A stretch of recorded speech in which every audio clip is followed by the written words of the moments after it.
The man in the room next to mine turned out to be my ex-husband, the one I hadn't seen since our divorce 10 years ago. I was in the hospital for a minor procedure, nothing serious, just some tests my doctor wanted to run after I'd been feeling unusually tired for a few weeks, and I figured I'd be in and out within a couple of days. I remember checking into my room, getting settled, chatting with the nurse about nothing in particular, and then hearing voices through the thin wall that separated my room from the one next door, a man's voice, low and tired, and something about it made the hair on my arms stand up before I even understood why. It took me a good hour to place it, honestly, because 10 years does strange things to a voice in your memory, softens it, blurs the edges, until you're not even sure anymore if you're remembering the real thing or just an impression of it. But then I heard him laugh, this short, familiar laugh at something a nurse said, and my whole body went cold, because I would have known that laugh anywhere, even after everything, even after a decade of trying very hard to forget the sound of it. I lay there for a long time just staring at the wall, my heart pounding in this strange, disbelieving way, telling myself it couldn't possibly be him, that there had to be 100 men in this city with a laugh like that, and it was pure coincidence that one of them happened to be admitted to the room right next to mine. I even reached for my phone at one point, thinking about texting a friend just to say something out loud, just to make the feeling in my chest feel less enormous, but I put it back down, because what was I even going to say, that I thought I recognized a laugh through a hospital wall. Some part of me already knew, though, the way you know certain things in your body before your mind catches up, and when a nurse came in to check my vitals, I asked her, as casually as I could manage, who was staying in the next room over. She hesitated for a second, the way nurses do when they're not supposed to share information, and then she said his name, and hearing it out loud after 10 years of silence felt like getting hit by something I hadn't braced for.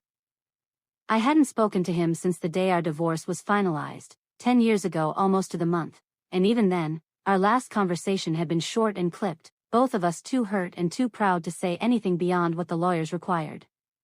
Before that, there had been the affair, the one that ended everything, the discovery of text messages on his phone that made it very clear he'd never really let go of his first love, the woman he'd dated years before he ever met me, the one he always talked about with this soft, faraway look that I used to mistake for nostalgia instead of what it actually was, which was longing.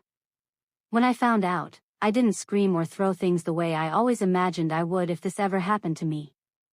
I just went very quiet, packed a bag, and left that same night, and I never really looked back after that, not because I was strong, but because looking back felt like it would break something in me that I wouldn't be able to put together again.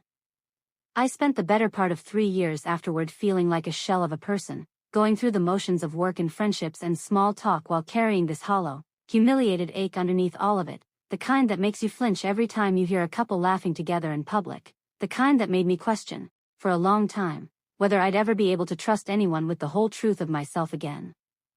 But time did what time does, slowly and without asking permission, and eventually I met someone else, a kind, steady man who never once made me feel like I needed to prove my worth to him, who showed up consistently in all the small, unglamorous ways that actually matter, and somewhere in the last several years, I had actually become happy again, genuinely, quietly happy, in a way I hadn't thought was possible after everything that happened. So lying there in that hospital bed, hearing his voice through the wall, I felt this strange collision of two completely different lives colliding in one narrow hospital corridor, the woman I used to be and the woman I'd become, both of us suddenly forced to occupy the same space as the man who had once broken us apart. I told myself I would just stay quiet, keep to my side of the wall, get my tests done, and go home without ever having to face him directly, without ever having to find out what 10 years had done to him, or to the life he chose over ours. But the next afternoon, a nurse walked into my room holding a small vase of flowers, looking a little confused, and said, "I'm sorry, I think these got delivered to the wrong room," and when I looked at the card taped to the side, I saw my own name written in his handwriting, the same handwriting I used to find on grocery lists and birthday cards for over a decade of marriage, and underneath my name, he'd written 5 words that made my hands start shaking before I even understood why. "I know it's you. Please." I sat there holding that card for a long time, staring at those 5 words, feeling 10 years of carefully built distance start to crack right down the middle. Part of me wanted to ask the nurse to just throw the flowers away and pretend I'd never seen them, to protect the quiet, ordinary happiness I'd worked so hard to build since him. But another part of me, the part that had spent a decade wondering what had actually happened to the life he built with her, needed to know, needed to finally close a door that had been left open a crack for 10 long years without my permission. So I asked the nurse to help me into a wheelchair, and I told her I wanted to see the patient next door. When she wheeled me into his room, he was propped up against the pillows, and the sight of him nearly knocked the breath out of me, because the man I remembered had been broad-shouldered and full of color, always moving, always talking, and the man in that bed looked thin in a way that made my stomach drop, his skin pale, tubes running into his arm, a tiredness in his face that went far deeper than just being sick. He looked up when he heard the wheels on the floor, and for a second neither of us said anything at all. We just looked at each other across 10 years and everything that had happened inside them. "You look good," he finally said, his voice rough, and I told him he didn't need to lie to make small talk, not now, and something like a tired smile crossed his face, like he appreciated that I hadn't changed in that particular way, that I still refused to let him get away with easy comfort. He told me he had pancreatic cancer, stage 4, diagnosed only 2 months earlier, and that the doctors weren't offering much hope beyond making him comfortable for whatever time he had left. He said it plainly, without asking for pity, and I sat there absorbing it, feeling this strange mixture of grief and distance, like I was mourning someone I'd already finished grieving for once, a long time ago, and now had to grieve all over again in a completely different way. Then he asked if he could talk to me honestly, if I could give him that, just this once, and I told him I was listening. He told me that after the divorce, he had married her, the woman from the messages, his first love, and that they'd spent the last 9 years together, and that in almost every way, those years had been genuinely happy ones, full of the kind of steady, easy love he said he'd always secretly wanted with her since he was young. He said this carefully, watching my face as he said it, like he expected it to hurt me, and it did sting for a moment, hearing that the person who broke my heart had gone on to build a good life with the person he broke it for. But he said that even with all that happiness, even with a wife he loved and a life that mostly worked, there had never been a single day in those 9 years where he didn't carry the weight of what he'd done to me. "I used to lie awake some nights," he said, "thinking about how I destroyed something good because I was too much of a coward to be honest with you from the start. I should have told you about her long before we ever got married, and instead I let you build a whole life around someone who was never fully there, and that's a debt I've never been able to pay back, no matter how good my life turned out to be afterward.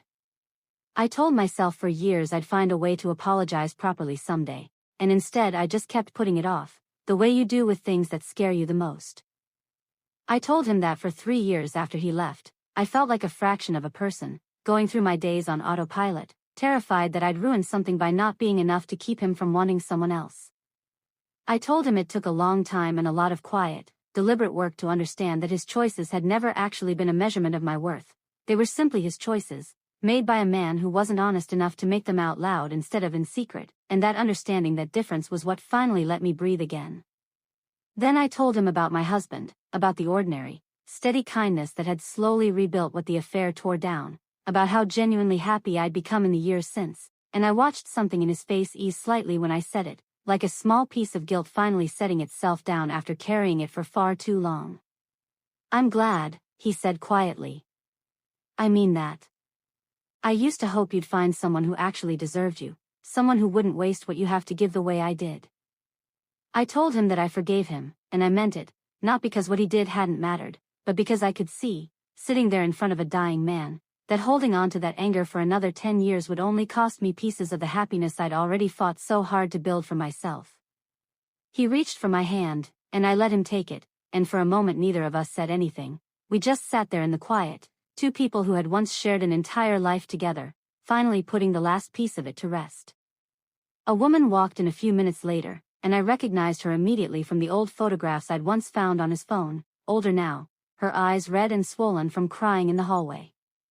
She froze when she saw me sitting there holding his hand, clearly unsure what she was walking into, and he introduced us gently, telling her I was an old friend visiting, and something passed between the two of us in that moment, an understanding that didn't need any further explanation, one woman recognizing the quiet grief of another.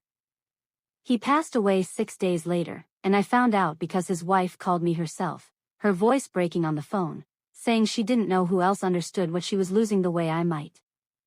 I went to the funeral, and afterward, I sat with her outside the church for a long while, the two of us saying very little, just sitting together in the kind of silence that only two people who loved the same complicated man could share.